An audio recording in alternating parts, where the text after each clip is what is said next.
We'll call to order the Planning and Zoning Commission City of Pearland regular meeting for Monday, June 3rd, 2019 at 6:32 p.m. Let the record show that Troy Potty is not present. All other members are present and accounted for. Moving on to item 2, we have a consent agenda. A few items on the consent agenda tonight.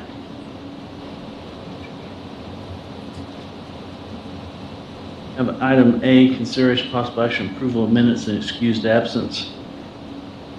Item B, consideration possible action approval of final plat of Riverstone Ranch, Clear Creek, section 12, plat 19-00032.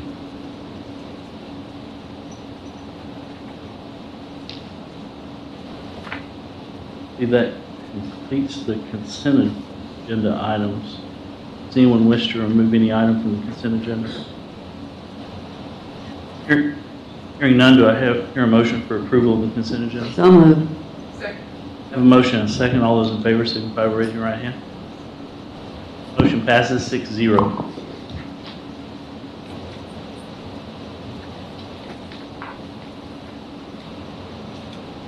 Moving on to item 3, new business. Item A, consideration possible action, variance to create a flag lot, VARP 19-00009.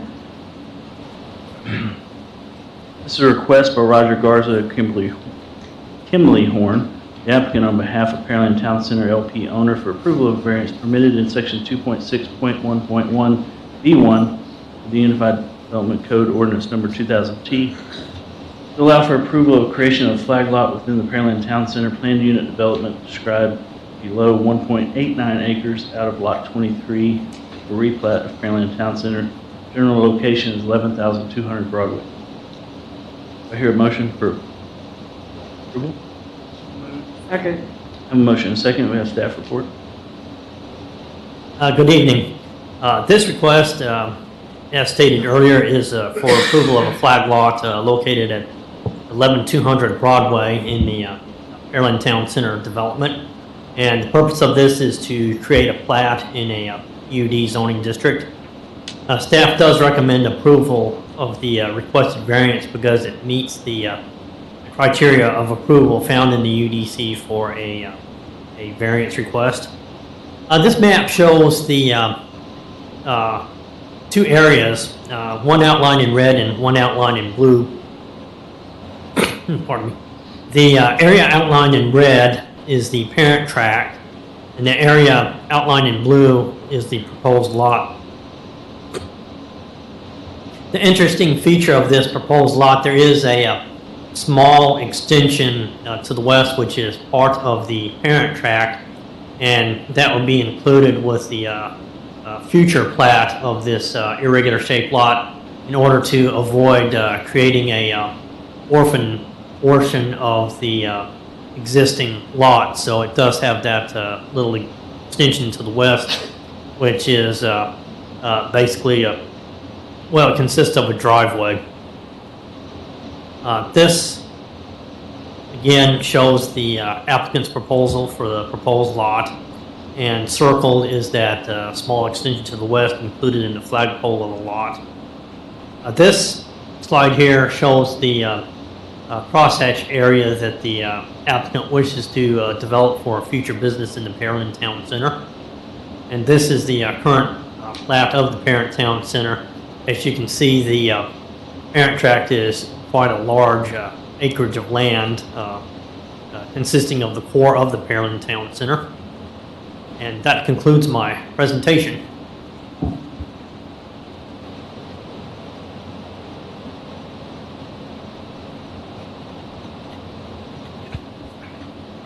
Thank you. At this time, I'll call for public input. Is there anyone in the audience that wishes to speak for or against this item? If you could just come to the mic and give us your name and address for the record. And before you leave, fill out one of the purple forms. Ashley Freisinger with Kimley-Horn, 11700 Cade Freeway, Houston, Texas, 77079. And I represent the applicants and am here to answer any questions you may have on the proposal. Thank you very much. Thank you.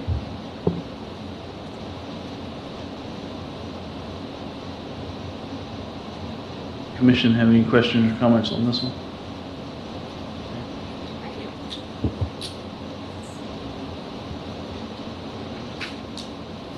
I do have a question. Go ahead. So it appears, if I'm reading this correctly, that this new plat encompasses the drive towards Broadway is in the existing plat, lot 24, which appears to be the only frontage. This is the only portion of frontage for lot 24. By taking that frontage and putting it on lot 23, is it essentially removing all frontage for lot 24? No? No, ma'am. The issue with Pearland Town Center is it's quite an interesting plat. There's a lot of flag lots within the overall plat that provide indirect frontage to the properties in question. Usually those are connections to the public right-of-way that are oftentimes not developed, but it's just to meet the requirements of the UDC to have frontage on a direct public right-of-way. That stated, all of the lots within the Pearland Town Center do have a cross-access easement that allows people to access one business to another business. So that way, it's for the convenience to the customer where they can park in the parking lot and basically walk wherever they want to within the Pearland Town Center. Thank you. I think to more directly answer your question, Commissioner Vince, does your mouse work on this section here? If you're looking along Broadway, there are 3 sections there that actually, oops. If you go back to the one that you had. If you go along the street Broadway there are 3, I'm just going to call them fingers for the sake of anything else. 2 of those are frontage for lot 23 on Broadway. One of that would be frontage on Business Center Drive or Broadway.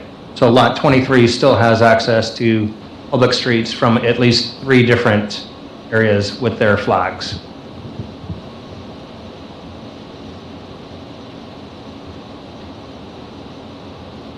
Any other questions or comments?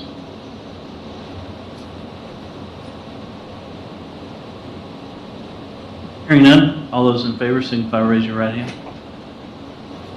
Motion passes 6-0. Item B, consideration and possible action, variance to create flag lot and approval of the lots that do not have frontage on a public street, VARP 19-00010. This is a request of Kathy Fontenot of Survey 1, the applicant, on behalf of Jamie and Guadalupe Martinez and Amy Martinez Jr., owner, for approval of variance permitted in section 2.6.1.1B1, the Unified Development Code Ordinance number 2000T, to allow approval, the creation of flag lot and approval of lots that do not have frontage on a public street per section 3.2.14.2J within the city of Pearland, ETJ. The general location is 5417 Apollo Lane. I hear a motion for approval. Second. A motion and a second. Staff report. This request, as stated earlier, is located at 5417 Apollo Lane. The purpose of this request is to create 3 lots within the City of Pearland extraterritorial jurisdiction, and the intended use of the property is for the applicant to develop single-family residences. Staff does recommend approval of the requested variance with the following conditions. Number 1, that the proposed lot 2 be platted as a flag lot with a 20-foot wide north-south extension of that lot connecting to the east-west easement, which the applicant has agreed to. And then the second one would be that the 20-foot east-west access easement be 20 feet wide. Staff does recommend approval with those conditions. This slide here shows the configurations of the properties under review. It's not an ideal situation where we would normally recommend approval. However, This area outlined in red is owned in common by a family that owns the residences in this area. And the area that would be the 20-foot wide easement, in discussions with the applicant, they were unable to obtain more property to increase the width of that area that would provide access to that property. And it would also make it difficult for them to create a proper street with the standard public right-of-way. The area is shown, the major street plan does show a future connection running through this area about where that easement would be. However, the timing of when a public street would actually be built in that area remains to be seen. This next slide shows the configuration of the proposed properties. That concludes my presentation.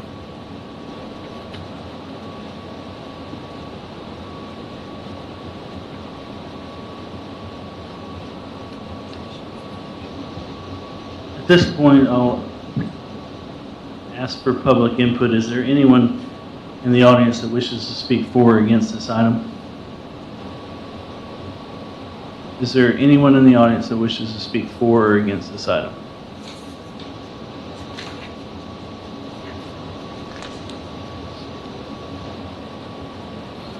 If you could just give us your name and address for the record, please. My name's Kathy Fontenot. I'm with Survey 1. I'm the one that prepared the plat, so if y'all do have any questions, either myself or staff can answer them. Thank you. So I'll open it up for commissioners' comments or questions. I have a couple. I'll reserve them till the end. Mary, do you have any questions or concerns? Not at this time. Mr. Wickers? Yeah, I've got several. I know how these lots end up being residual without any frontage.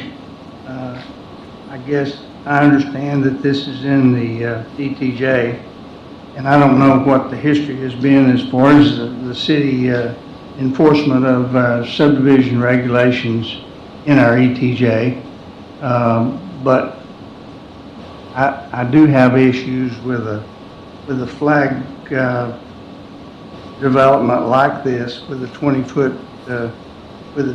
easement, because if I'm understanding the ordinances, and it's pretty common with most cities to have some wording like this, that it says irregularly shaped lots shall have sufficient width at the building line to meet lot width and frontage requirements of the appropriate zoning districts if within the city limits. I've not seen if within the city limits, because our ETJ requirements pretty much should comply with what's already inside the city, understanding that eventually the ETJ will likely be within the corporate limits of the city.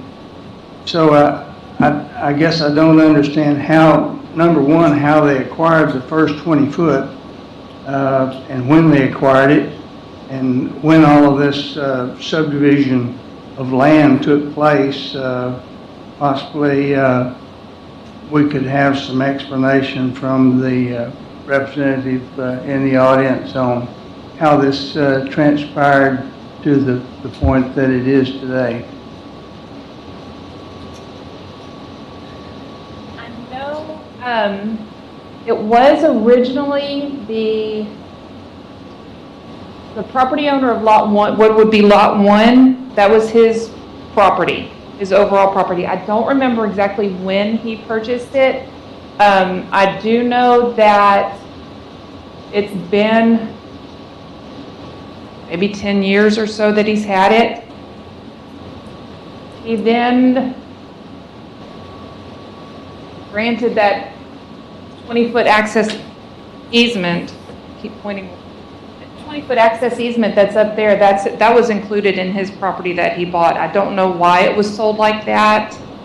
I wish I did, because I could explain more. But then he sold it, split it with his son, which was now Lot 3. And that access easement, there was I think it was 2017, there was an access easement that was granted for that one.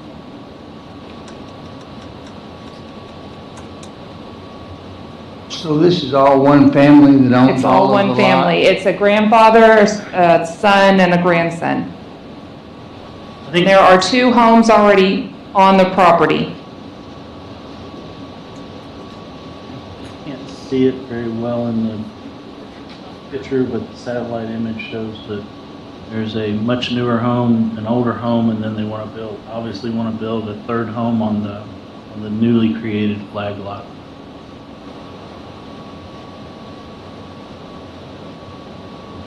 Well, I guess my concern is that, you know, we're responsible for overseeing the proper planning and development of the city and our ETJ, and I know this has already been, I guess it'd be, if it were to come into the city, would be existing non-conformance, but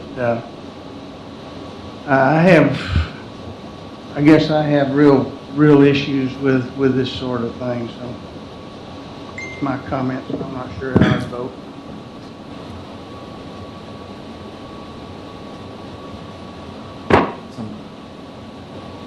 The only comment I have to make here is the satellite image we use in the slide for the city presentation doesn't show the new home to the east of the existing, which makes kind of a larger impact in my decision because there's already been a significant amount of development on this piece of property. They're asking to build one more home that's on a minor side of this. It's not on the road side of that 20-foot access easement. I really don't have an issue with this because we're not creating anything that doesn't already have an issue should the road come through, that 20-foot easement and the land that's needed for the roads. The issue's there now with 2 homes sitting on that, so I really don't have an issue with this one. Any other comments or questions?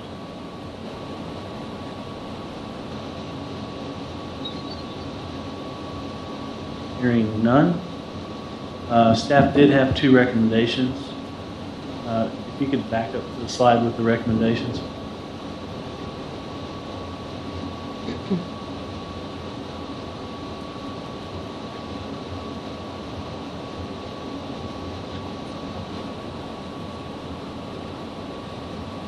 Because it's ETJ. The question was, why didn't the third one, why is it not applicable? And that's because this is in the city's ETJ.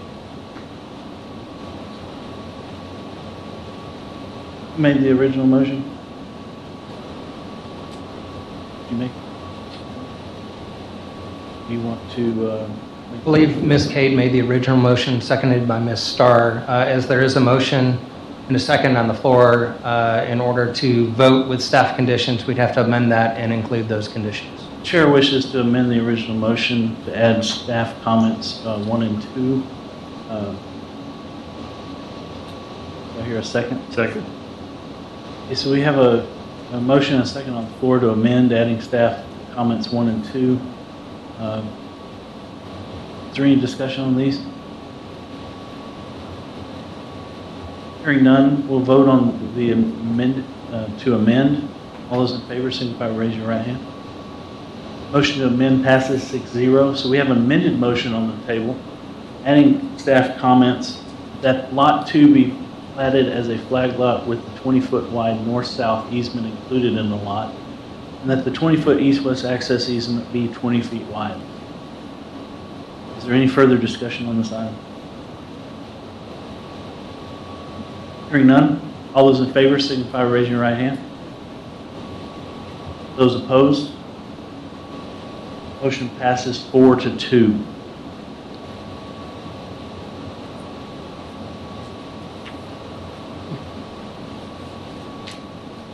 Moving on to item 4, discussion items. Number 1, discussion of proposed UDC amendments, PZ-0148, agenda report.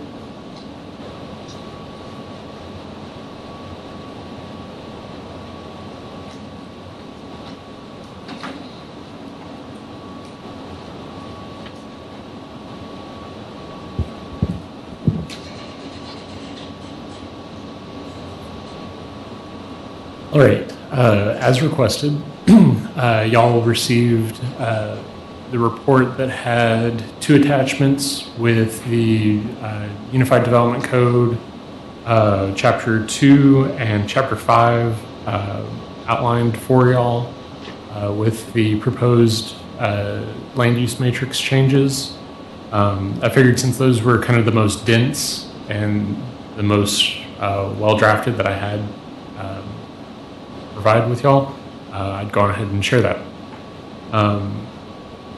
Also within the report is kind of an outline of the major issues that we're looking at changing.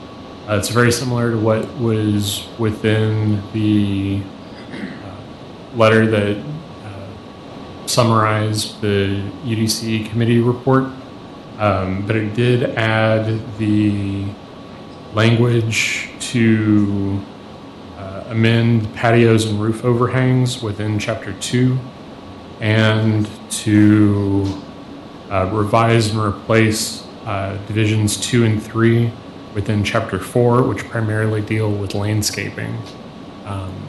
We are currently getting those all drafted together, and I wanted to use this meeting as a discussion tool to get feedback and guidance on those items and receive any feedback for areas of concern, so that way in future meetings I can provide some additional information and additional drafts as we head towards the joint public hearing, or at least the next planning and zoning meeting that would let y'all have a final say before it goes to joint public hearing.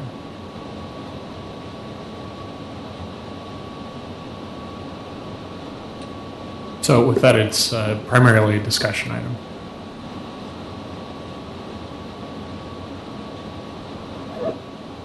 Okay, so just so I know, I've missed one meeting. I might have missed the one. Did we have a formal report from the UDC revision committee? Correct. Was it here? Oh. It was on the previous, what was the last? May 20th? The May 20th agenda had that attached. So all the items here are just from that? With exception to the two big items that have been tacked on. Now, mind you, Chapter 3 isn't discussed in this outline because, as I mentioned at the May 20th meeting, I'm kind of breaking it up in between Chapter 2 and 4 as those are somewhat integrated together. And then I'll break out Chapter 3 and remaining parts of Chapter 4 in the next meeting. Just so that way y'all have can digest it a little easier. So I guess go back to some of our hot topics that we've talked about over the years that keep coming up, and we've asked for, I guess, there to be some additional input as far as LED window lighting requirements. Seems like every CUP that we come up against has a restriction on window lighting or LED lighting around windows and such. Or I would like to see us move toward revisions to the UDC that either define that, allow it, or restrict it, depending on what we come up with. That's been a topic for a long time. This council, previous councils, we've talked about lighting. Has there been any movement or that? There's discussion about adding lighting. That's probably one of those Chapter 4 issues that will be discussed at a later point. But we definitely understand that there's a concern about lighting.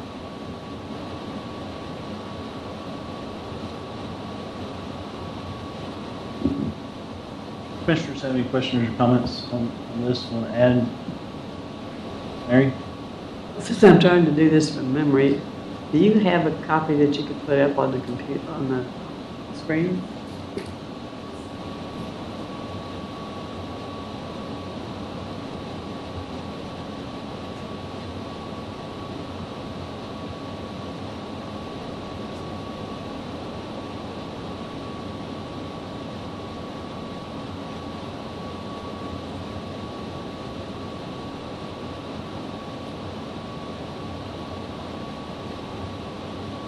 I have a question, Martin, or staff. Yes, ma'am. There's a new shop over here on the corner. I want to know, I'm curious what category that might fall under. General retail. You know which one I'm speaking of? I have a pretty good idea of what you're speaking of. Okay, let's talk real words here. So a lot of our UDC sections, especially, rely on definitions, and we've had smoke shops. We've defined, added vaping to smoke shops, and really we're getting into, I think, into an area where the definition is allowing anything that's not clearly defined to be, it's not general enough in my opinion.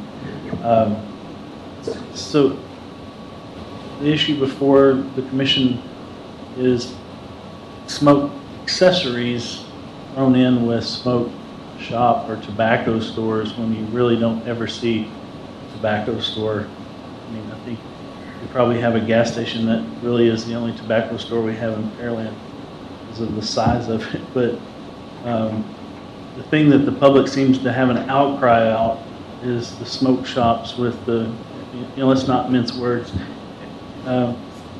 It's drug paraphernalia if used in a certain way. If not, it's just a tobacco pipe in another way. And that seems to be what the public seems to be outcrying against.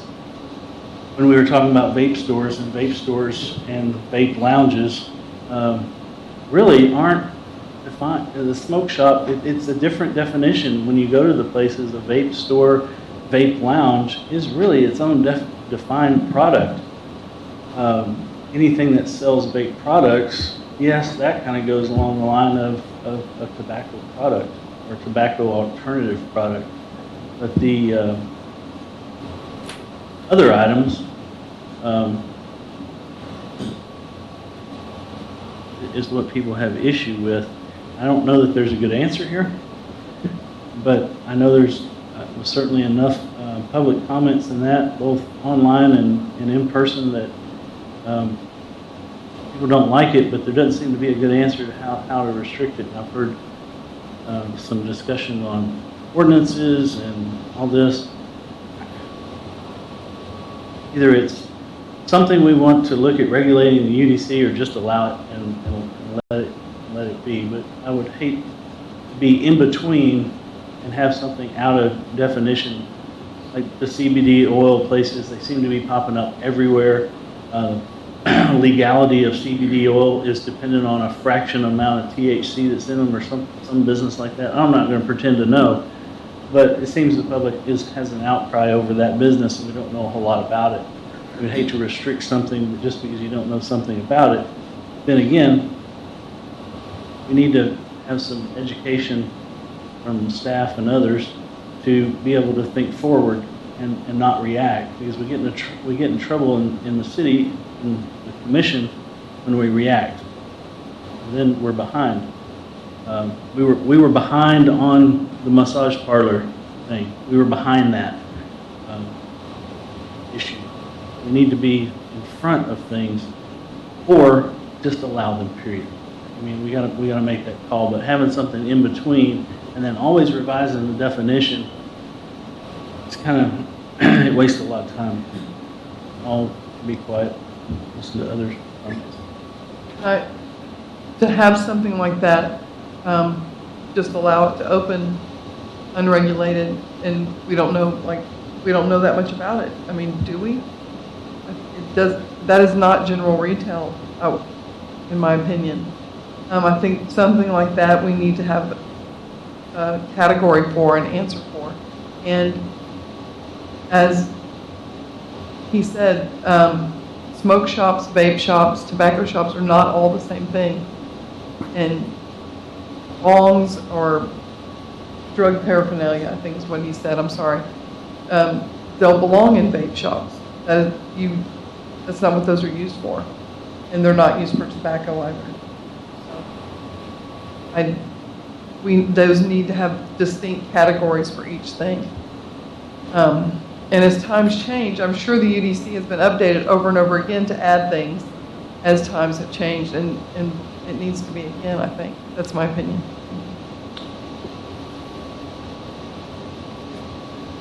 Yeah, I've got just a couple of comments.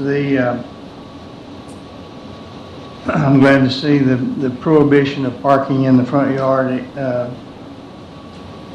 or Old Town side. I think it's important that we allow basically very small lots. You have to have the front yard where you can park in them. I didn't realize we didn't allow that already, but I like that. I guess I'm not sure I understand the proposed new language for residential patios and roof overhangs to encroach in the rear building setback no further than 50%.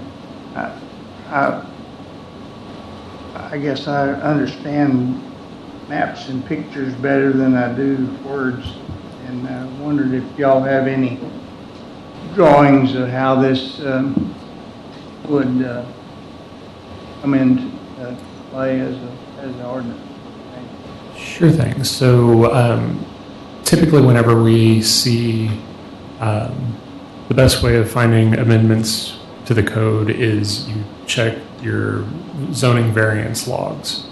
If you have things that often come up before the zoning board of adjustment to seek a variance, you know that there's a problem with your code.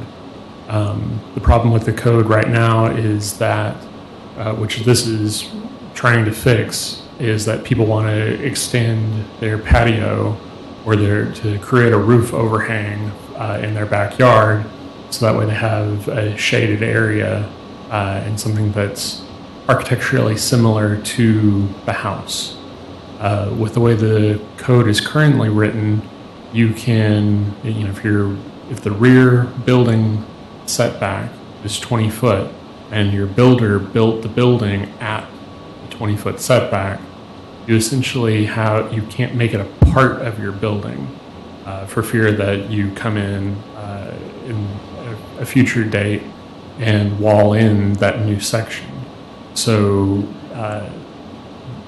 the way that the city is operated is to say that it has to be not attached, but it needs to have some separation between the edge of the residence and the new patio structure.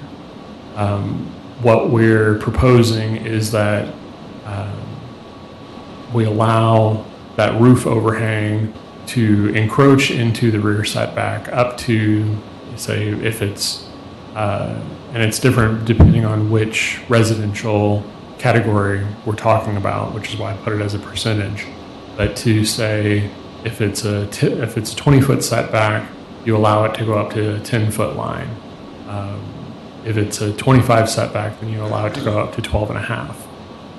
Some allowance to allow that type of improvement to a residence, while also maintaining that it is architecturally a part of the main building itself. That it's not just a tin roof, or it's not a dissimilar structure. We want it to be wanted to have the same look and feel. Like I say, I think I understand what you're saying, but and we can provide pictures and things of that nature later. This is a graphic representation of what we were talking about would be easier for everyone to understand. And I know it can be done. I think it's just to me it would be much easier to explain it for us to understand it if we have a picture to go by. Maybe everybody else is not as dense as I am, but I deal more with the picture and the graphics than I do with the words. I can speak to that one. I really supported this because I've seen it in one of our residents, and it lost the home wasn't sold because the resident wanted to. The buyer wanted to put a patio on the back of the home. The back of the home was built on the 20-foot build line. They wanted to put a small patio, maybe 8 or 10 foot wide in the width of the house. make the rear of the house more livable. They couldn't attach that patio to the home because that would make that possibly in the future could be a livable habitat because it attached to the home. Structurally, it was easier to build onto the home and build that extension of the patio, but they couldn't do it. City code didn't allow to attach to the building. They would have to build a separate structure and make it look like it was an extension of the home. Just made it harder for them to do what they wanted to do. They just moved on, didn't buy the house. So this actually gives them the flexibility to attach that patio to the home, extend it, make it look like it's part of the house, past the 20-foot build line or whatever the build line is. And I would say 50% of the build lines probably, or 50% of the distance from the build line to the property line is probably a good number considering thinking about the houses that this applies to in my neighborhood. That would make it about a 10-foot patio extension. There's one actually over here on Magnolia, or whatever you want to call it, John, wherever we renamed the road to. But they had to do this. They were on the 20-foot build line, and you can look. They had to build a patio that looked like the rear of the house. I don't know how they maintain it because one roof line goes underneath the other roof line. It's just a patio they built separate from their house, and it was very difficult for them to build it, and it was probably very costly to have it built that way because city code required it. So this is actually a really good one. And there's two big considerations that could potentially play or wreak havoc in the backyard. We oftentimes have utility easements that are running in the back, which are either shared between two lots that butt up to each other, or it's going to be completely within that rear setback. So it's either going to be an 8-foot utility easement or a 16-foot utility easement. Of course, it could be any number of feet, but those are the two that we'll most often see. And we're wanting to ensure that if it is that 8-foot, that we're not allowing something to go up into that utility easement, or if it's the 16, that there's not a whole lot of additional buildable area that we could allow, even if it were a detached structure. The second consideration is building mid walls or other structures underneath, which would potentially allow for the glassing in or screening in with a mosquito screen that creates that kind of sunroom feel. Those are issues that we would want to further vet out, so that way when it comes to permitting, we have a better stance of what the code is intended to allow. I think that was my question you touched on a little bit. I wanted to make sure that this revision would include foundation for any patio space per se, and it's not intended just for a cantilevered roof to go over that setback. You're talking foundation and all of that as well. Do you know what is the minimum rear setback that exists? Depends on the zoning district. As I said, typically it's a 20-foot rear setback. Some zoning districts have a 25. Townhouses may go lower than that at 15, but most often it's a 20. Sure. And do we have any height restrictions per se on a patio? If this were allowed, could it? So for an accessory building, it can't be larger than the main structure. So you couldn't create. It couldn't be taller, but it could be as tall as. Correct.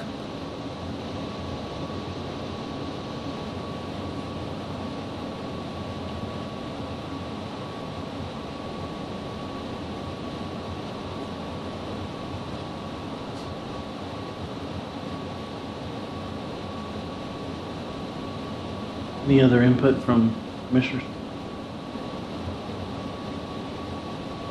I'm not on that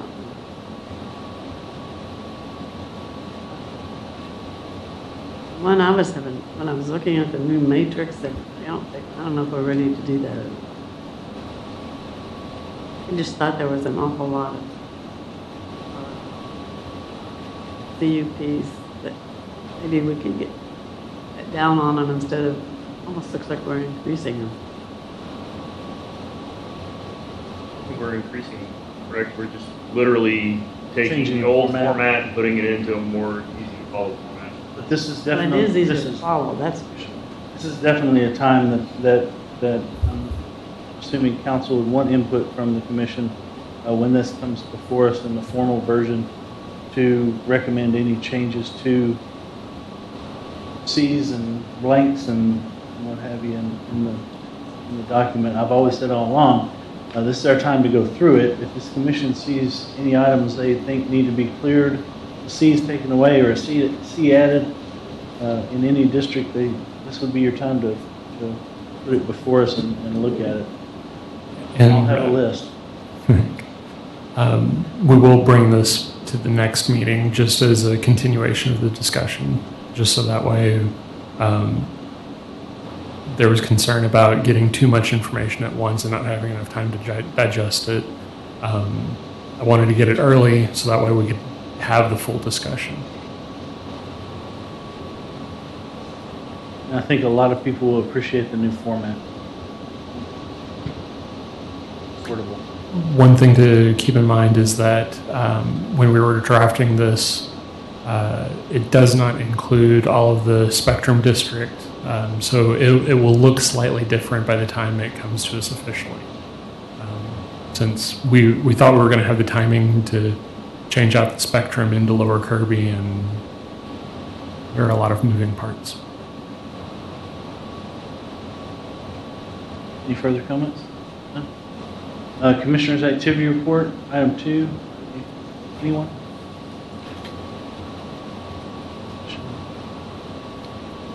Hearing none, next regular meeting of P&Z is June 17th. If you would, please let myself and staff know if you can't make the meeting. Questions? Anything else from commissioners? Okay, hearing none, we will adjourn at 7:15.